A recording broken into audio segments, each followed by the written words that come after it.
Good morning. This is episode 60 of Learn Piano in Your Car.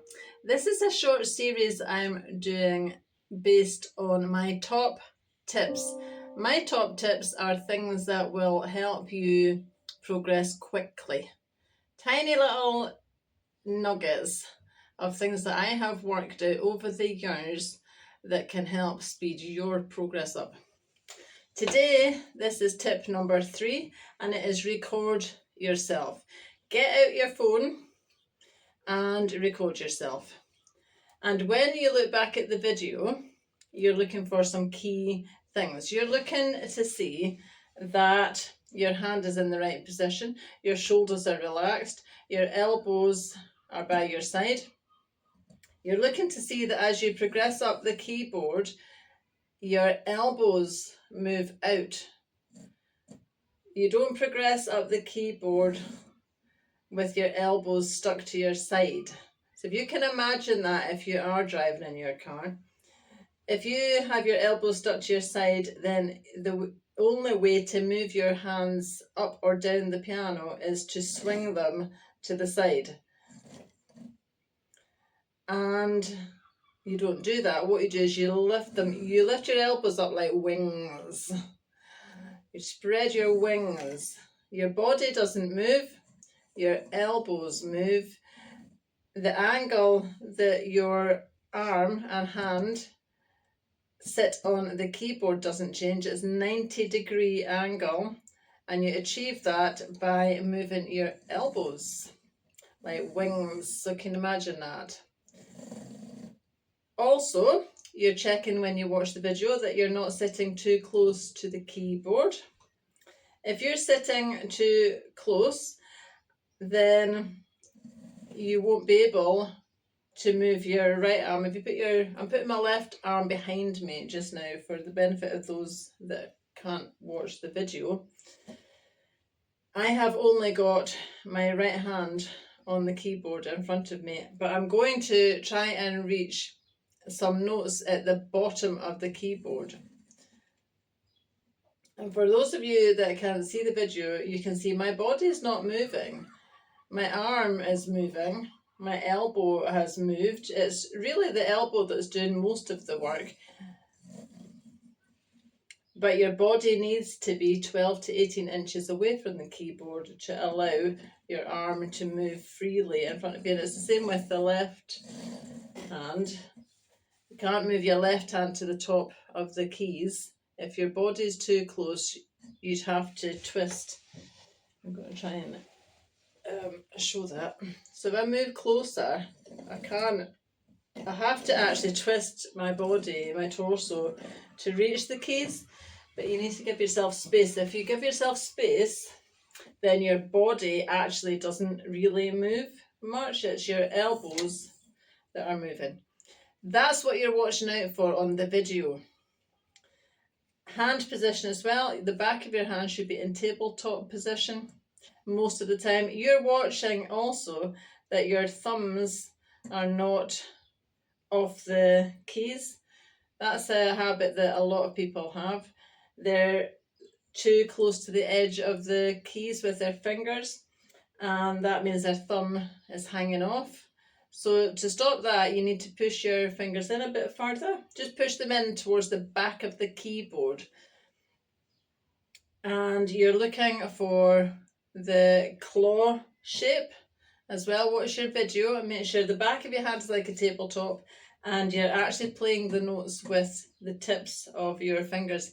And remember, you do need to have short nails for piano. You can't do that with long nails, unfortunately.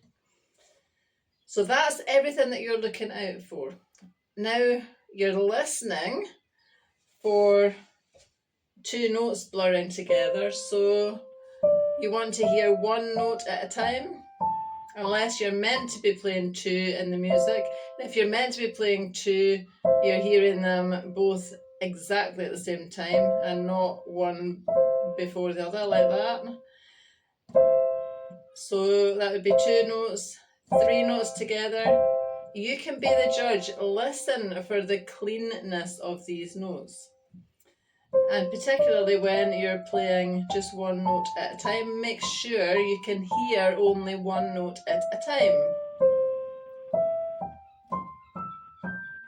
So you, without a teacher, how would you know if you're doing all this right? Well, this is how you'll know. You video yourself, and I'm giving you here the things to look out for when you watch the video back.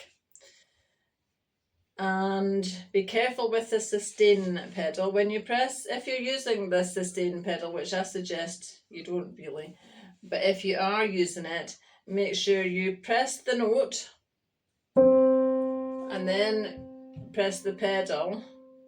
And then just before you press the next note, you lift the pedal up.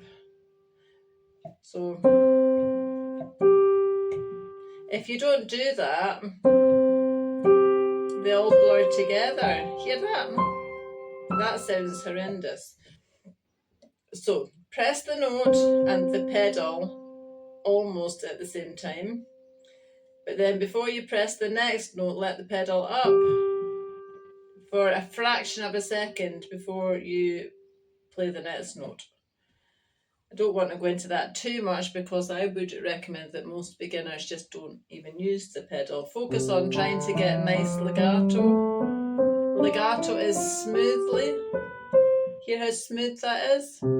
This is staccato. The staccato notes are short. You're not. Notice when I'm doing staccato that my hand position is just the same as legato. Nothing changes, but you can hear. You use your eyes, check what you're seeing in the video, and use your ears to hear and analyze what you're hearing as well. Also, recording yourself encourages you to practice. If you're trying to get a piece right, or a scale right, or an exercise right, there's nothing like pressing record on the video for making you focus. And probably you're going to get it wrong the first time you do it, which is great actually, because it gives you an opportunity to keep practicing. Sometimes when I've been recording videos, I've had up to 20 or 30 videos of the same thing just because it's taken me that long to play the thing right when you press record on the video. So it's a great way of making you focus, making you practice as well, because if you have to practice something 30 times, then that's going to take you, 15 minutes, half an hour. That's a good practice. Especially if you know what you're aiming to get out of it, and by the end of the recording session, you've done it. You've got out of that what you were intending. So there you go. I've given you ways to check your videos and analyze what you're hearing and what you're seeing. And I truly recommend recording yourself as one of my top practice tips. So I'm Carol Brotherston, the founder of the Perfect Piano Academy. Ask me any questions at info@themusicroom.org.uk. I have a private Facebook page where I also answer questions and will review some of these videos if you want to send them to me. But failing that, regardless of anything, top tip for today, get out your camera on your phone and record yourself. Bye just now.